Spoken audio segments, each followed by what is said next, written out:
Thank you for that introduction, Dr. Darushi, and hopefully we got the light situation figured out too as well.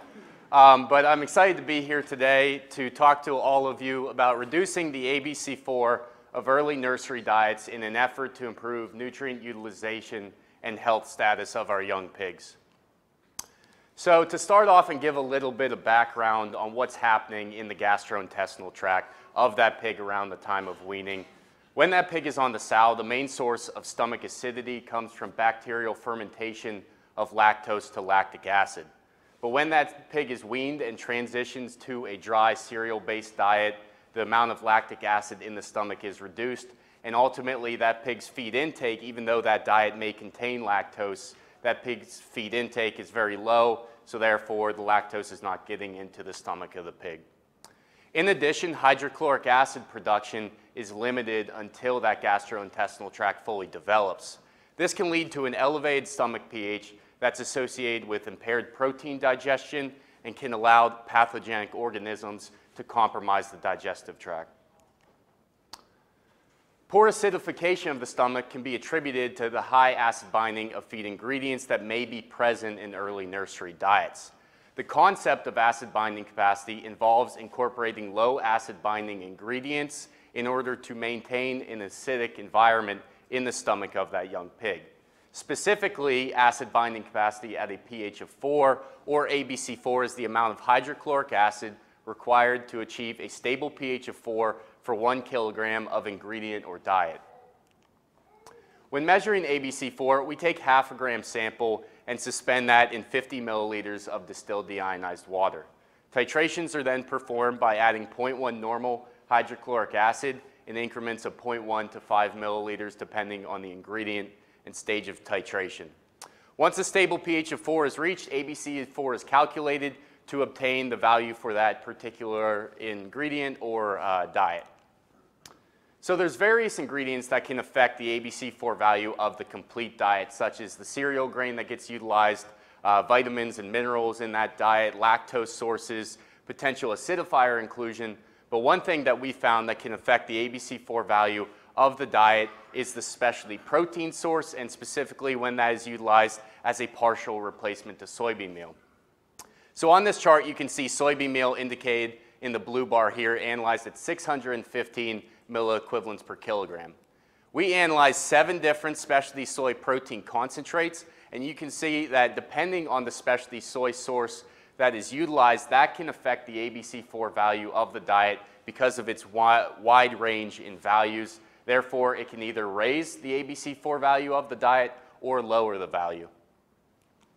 So this data was presented at last year's Swine Day, but I think it gives a good introduction into the potential opportunities that low ABC4 diet formulation can have.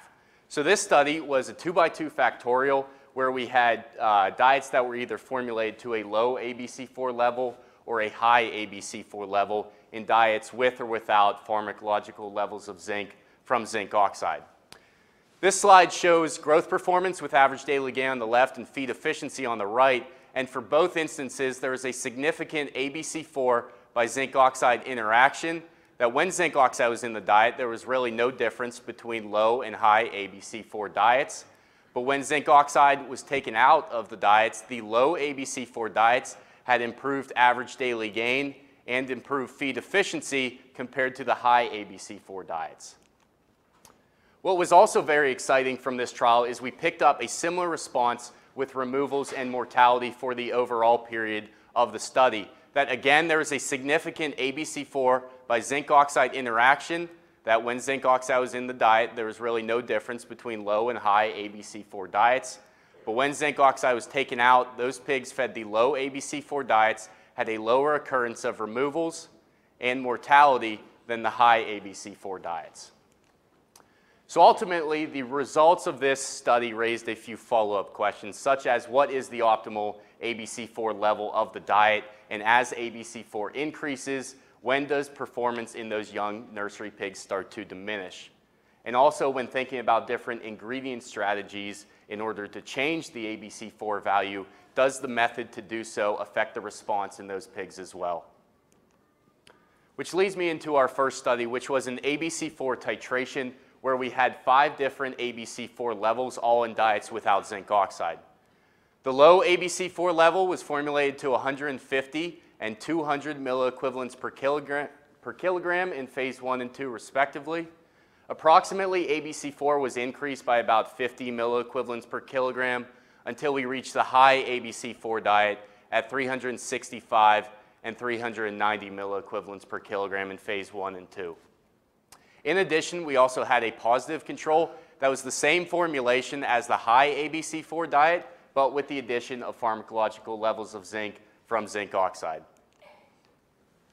So this slide shows the phase 1 dietary composition. For the sake of time, I'll just focus on phase 1 as phase 2 was formulated in a similar manner. All 6 dietary treatments were balanced on an SID lysine basis, with soybean meal and synthetic lysine being held constant across all 6 dietary treatments. Starting off with the low ABC4 diet, we utilized a specialty soy protein concentrate that's associated with a very low ABC4 value, specifically negative 13 milliequivalents per kilogram.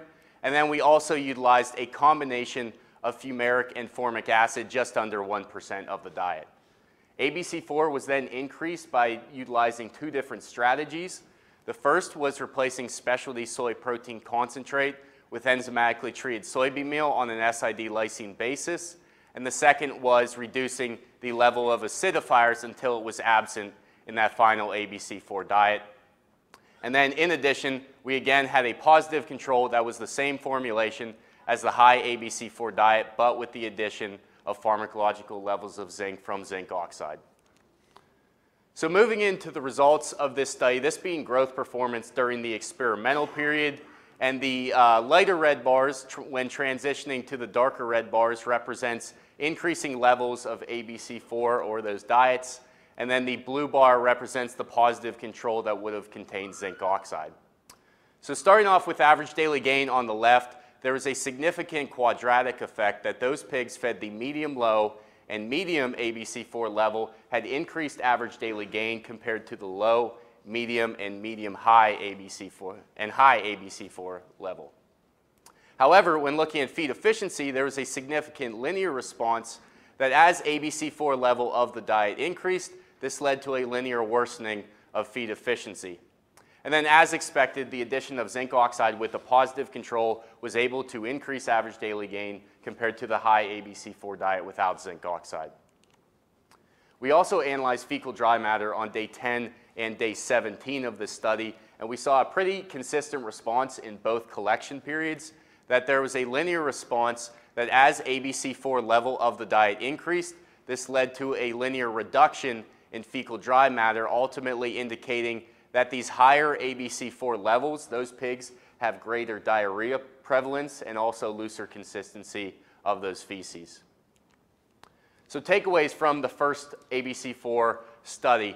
Pigs fed the medium-low ABC4 level around 200 milliequivalents per kilogram in phase 1 and 250 in phase 2 resulted in the best combination of growth performance and fecal dry matter, and this also led to similar performance as that positive control containing zinc oxide. However, it is important to note that we believe that the low ABC4 diet, the reason for the decreased performance in that diet was due to the high level of acidifiers that was utilized to achieve that low ABC4 target, because ultimately this treatment did have lower feed intake compared to the other treatments. And then a response that was very exciting to see and very consistent was the improvement in fecal dry matter from feeding those lower ABC4 levels. So from there, we conducted a follow-up experiment based on the results of the previous trial. So in this study, we utilized really 3 different ABC4 levels with 2 medium levels to test if a change in ingredient affects the response in those pigs as well. So starting off, we had a low ABC4 diet that was formulated in a very similar way to the medium-low diet in the previous study. We again had 2 medium ABC4 levels. The first medium level was achieved by replacing the specialty soy protein source, and then the second medium level was achieved by removing the acidifiers. And then ultimately both methods were utilized to achieve our high ABC4 diet at 362 and 394 milliequivalents per kilogram in phase 1 and 2. And again, we had a positive control that was the same formulation as the high ABC4 diet, but with the addition of zinc oxide. So again, to look at the dietary treatment formulation, all 5 diets were balanced on an SID lysine basis, with soybean meal and synthetic lysine being held constant. Again, with our low ABC4 diet, we utilized a specialty soy protein concentrate and a combination of fumaric and formic acid.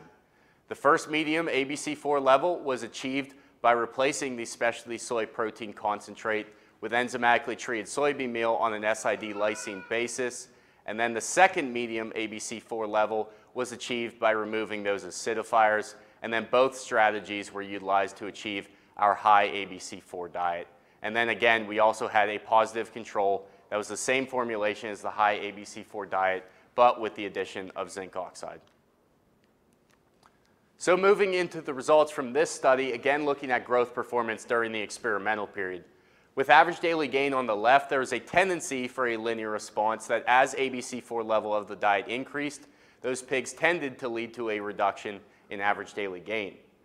Similar to what we saw in the first experiment, there was a significant linear effect for feed efficiency that as ABC4 level of the diet increased, this led to a linear worsening of feed efficiency. And again, as expected, the addition of zinc oxide did improve average daily gain and feed efficiency. And also, when comparing our 2 medium ABC4 levels, there is no difference in average daily gain or feed efficiency between the 2 ingredient ABC formulation strategies. Again, we analyzed fecal dry matter, this being on day 10 and day 24 of the study. And similar to what we saw in the first experiment, there was again a significant linear response for both day 10 and day 24 fecal dry matter that as ABC4 level of the diet increased, this led to a linear reduction in fecal dry matter. Again, with these pigs fed the high ABC4 diets being associated with more diarrhea prevalence and looser consistency of those feces. So to put both of these studies together, formulating to low ABC4 diets resulted in improved growth performance and improved fecal dry matter in diets without zinc oxide, suggesting that for these studies and these group of pigs, the optimal ABC4 value was around 200 and 250 milliequivalents per kilogram in phase 1 and 2 respectively. However, it is important to note that European recommendations generally go a bit lower, around 150 in phase 1 and 200 milliequivalents in phase 2, but ultimately with the ingredients that they utilize in Europe opposed to what we have available in the United States and the rest of North America, getting to those lower ABC4 levels is more difficult without inclusion of high levels of acidifiers that can influence palatability, similar to what we saw in that first experiment. And again, these low ABC4 diets did lead to similar performance as the diets containing zinc oxide. And again, low ABC4 diets may be more beneficial if you can get there without high inclusion of acidifiers. So in the last study I'll present today, we had a visiting student, Jonathan Riedmuller from Germany, come over and conduct a study here at our facilities. And in this study, they ultimately looked at the effects of a zinc alternative, specifically Hyzox from Anamine, to try and lower the amount of zinc in the diet in a low ABC formulation strategy and compare that to the results of a positive control containing zinc oxide. So in this study, there were 6 dietary treatments. There was a negative control that utilized Hyzox as the zinc source at 150 parts per million across all 3 phases. There was a positive control that contained pharmacological levels of zinc. And then there was 2 low zinc levels, 2 low levels of Hyzox at 500, 300, and 150 parts per million across phases 1, 2, and 3. And then a high level of Hyzox at 800, 500, and 150 parts per million, again across phases 1, 2, and 3. And in addition, we also had treatments that were formulated to low crude protein levels at 19.4%. to see if we can get an added benefit on fecal dry matter to go into lower crude protein levels. And again, all 6 of these dietary treatments utilized a low ABC4 formulation strategy, similar to what we saw in the previous 2 experiments. So moving into the results of this study, this being average daily gain from day 0 to 23 during the experimental period, there is a significant quadratic effect to increasing Hyzox, which would compare the negative control versus the low Hyzox treatment and the high Hyzox treatment, that those pigs fed the high Hyzox treatment had increased average daily gain compared to the low Hyzox and negative control treatment. When looking at feed efficiency from day 0 to 23, there was a significant effect when comparing all 6 dietary treatments, that ultimately the main takeaway from this study is that those pigs that were fed the low crude protein diets did have worsened feed efficiency compared to the normal crude protein levels at around 21.4%. And then again, we analyzed fecal dry matter on day 10 and day 23 of the study, and we were able to pick up a significant crude protein main effect that those pigs that were fed the low crude protein diets did have improved fecal dry matter compared to the normal crude protein levels. So takeaways from the zinc source study: the high level of Hyzox in a low ABC4 diet did improve performance compared to low levels of zinc. In addition, high Hyzox in low ABC4 diets was similar in performance to pharmacological levels of zinc from zinc oxide. So ultimately, the results from this study indicate that on a low ABC4 diet formulation strategy, we may be able to use a zinc alternative to get lower levels of zinc in the diet without diminishing performance. And then low crude protein did improve fecal dry matter, but ultimately worsened feed efficiency. So some things to consider when thinking about low ABC4 diet formulation strategies. I already touched on specialty protein sources and specifically how their values compare to that of soybean meal. But other aspects that you may want to consider is lactose or sugar source. Things like whey permeate or whey powder are going to have a much higher ABC4 value than that of crystalline lactose or even some sucrose sources. And then also when looking at minerals, limestone is associated with a very high ABC4 value, so reducing the amount of limestone in the diet is going to lower the ABC4 value. Phosphorus source plays a role as well. Monocalcium phosphate has a much lower ABC4 value than that of dicalcium phosphate. And then also we found that vitamin and trace mineral premixes can have a wide range of ABC4 values depending on the carrier that gets utilized in those premixes. And then also with acidifiers, even though acidifiers can lower the ABC4 value of the diet, it's important to note that all acidifiers are not made the same. Some will lower the ABC4 value much more than others, and some you have to be careful when including at higher levels because it could impact palatability. And then an area that we are beginning to evaluate as well is water acidification, and that as a mode of action to potentially get to low pH levels in the stomach of that young pig. So Max Corso has been diving into this area, and it's a new area of research that we're really excited about, but he's been collecting water samples from different production systems across the United States. These water samples were analyzed for hardness, which is a measure of the amount of calcium and magnesium present in those water samples, which ultimately can raise the stomach pH in that young nursery pig. And he's found these water samples he's titrated with multiple acids. On this slide, I just have citric acid listed here as a more common acidifier that's used in the industry. And what Max has found is that as hardness of these water samples increases, the amount of citric acid required to get to a stable pH of 4 increases as well. Therefore, this data suggests that hardness of these water samples in these young nursery pigs may be playing a bigger role on the stomach acidity than what we initially thought. So some overall conclusions from my presentation today. Low ABC4 diets can improve growth performance and fecal dry matter compared to high ABC4 diets and lead to similar performance as diets containing zinc oxide. In addition, when thinking about zinc alternatives, a low ABC4 diet formulation strategy in addition with a zinc alternative was able to have similar performance as the diets containing zinc oxide. And then also an area that we are beginning to evaluate and is an exciting area moving forward is a potential combination of not only the feed aspect of acidifying the feed from an ABC4 formulation strategy, but also in combination with potential water acidification to maybe make it easier to get to that optimal pH in the stomach of our young pig to improve nutrient utilization and health status. And with that, I thank you all for your time, and I'll turn it back over to Dr. DeRucci.